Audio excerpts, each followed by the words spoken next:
Reaction, the host of Justice, Judge Jeanine Pirro, and the author of Defeating Jihad, Dr. Sebastian Gorka. Let's talk legally. Okay, if Ram Rambo Deadfish, if San Francisco, if Comrade de Blasio, all these people defy the law of the United States and they say, we're not going to listen to the president, we're not going to follow federal law, are they aiding and abetting? Are they themselves committing a crime?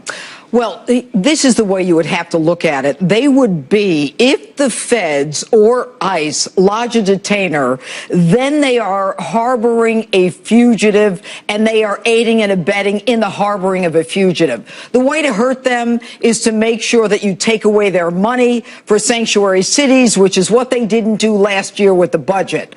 But let me explain one thing. Okay, all right, so they'll defund that. Trump would do that. Trump is going to do that, and Trump has to do it. So here's the next question. Well, what about those people that still harbor them?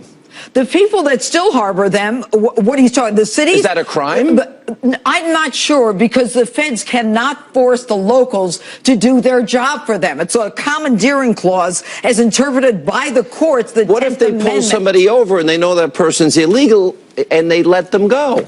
And the locals let them go? Yeah. Is that a crime? The feds cannot force them to hang on to that guy. The feds can only if they have the information. What the feds are doing now is they are getting rid of the information. All right. If I encourage somebody to break the law, I say, okay, yeah, just break the law. Don't listen to that law. But what you have to do, look, this is what Bobby Jindal tried to do when he was running for president. He got a lot of heat for it. You have got to actually be and have an overt act in furtherance of the crime to be part of the conspiracy. Here's the bottom line. This is a fallacy. A chief of police like Beck has an obligation to protect his citizens. A sanctuary city is allowing criminal illegals to run rampant. And his claim that he is protecting them and creating a back and forth with the illegals. No, what he's doing is he's allowing criminals to run rampant and victimizing the illegals. I know, I was a DA. What you're doing is you're allowing the illegal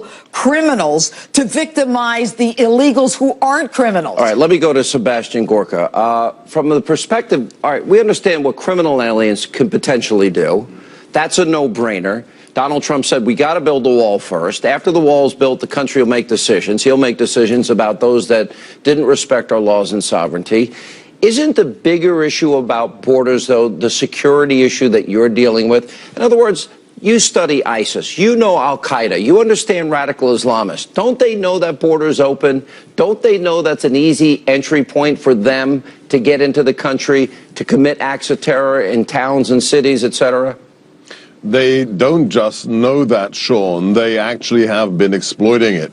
We associate Judicial Watch here in D.C. with the amazing work of Tom Fitton and Chris Farrell on Servergate. But Judicial Watch has also been investigating exactly how the southern border, especially a 60-mile patch between Texas and New Mexico, is being exploited by jihadists. There are reports from the local, not the feds, but the local Texas Public Safety Department. There are reports from Mexico that jihadists are using the rat runs. They're using the coyotes to bring people into the United States. There is an individual who reported that the Garland attack, you remember the attack in Garland, Texas, that was connected to jihadists in Mexico and Texas. So, Sean, it's not hypothetical, it's already here. And those cities that say they're going to harbor or maintain their sanctuary status, I'd like to remind them of one thing.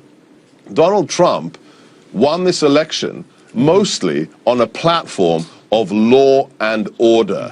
Clearly, they still don't understand what happened last Tuesday in America.